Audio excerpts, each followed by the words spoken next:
So this will be an application that's probably new to you, and it might go a little fast, but hopefully this is one that's familiar to you, and I'll let you sort of explain why it's familiar to you.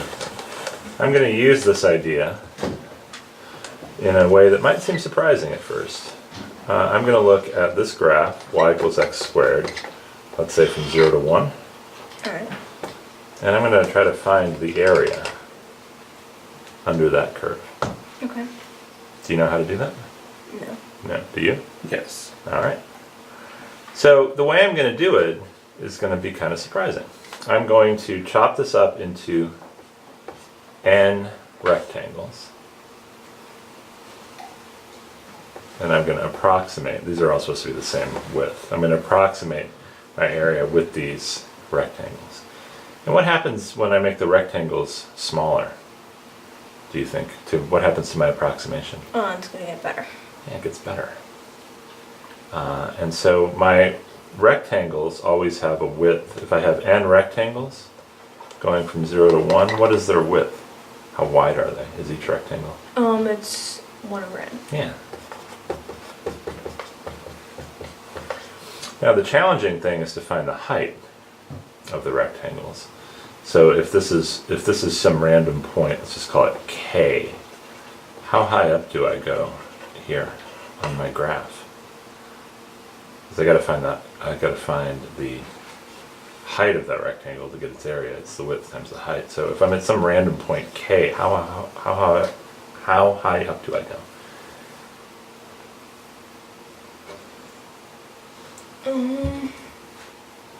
Because remember, I land on this graph when I go up.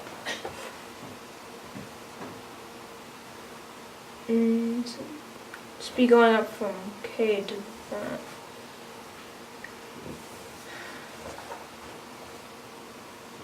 What do you think? Well, I'm not sure if this is like the quarter of a circle graph.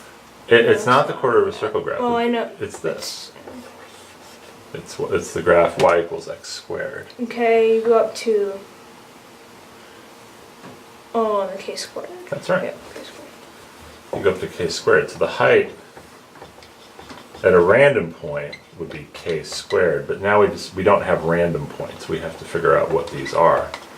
So when I go over one width, I'm at 1 over n, and if I go over two widths, I'm at 2 over n. 2 over n, and then this would be 3 over n, 4 over n, 5 over n, etc. So I have to add up the area of these rectangles. They're all 1 over n wide times 1 over n squared plus 2 over n squared plus 3 over n squared plus all the way up to n over n squared. Alright?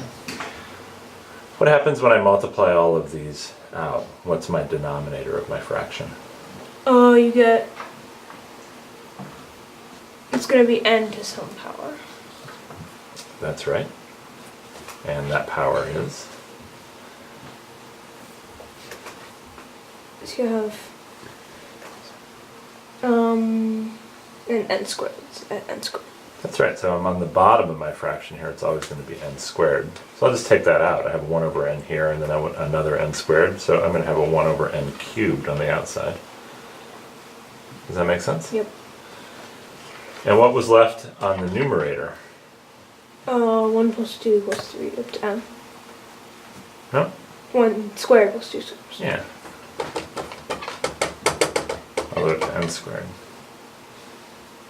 Do you remember what that was? That was n times n plus 1 times 2n plus 1 over 6. Yeah, so now I have an interesting fraction of 1 over n squared times n times n plus, oh sorry.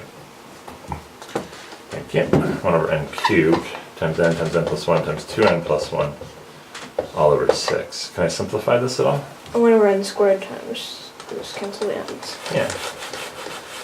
So now I have kind of an interesting thing happening here. I have n plus 1 times 2n plus 1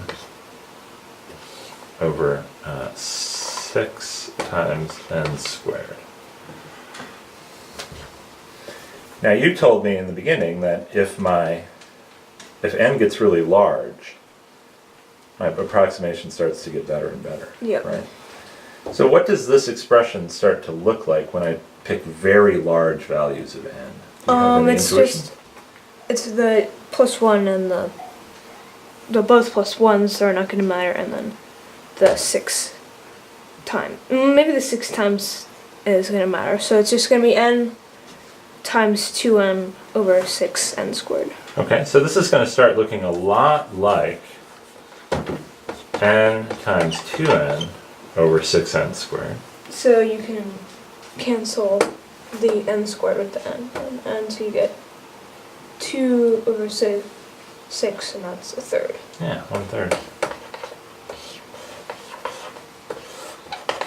So we can start to believe that the area from 0 to 1 underneath this curve y equals x squared is 1/3.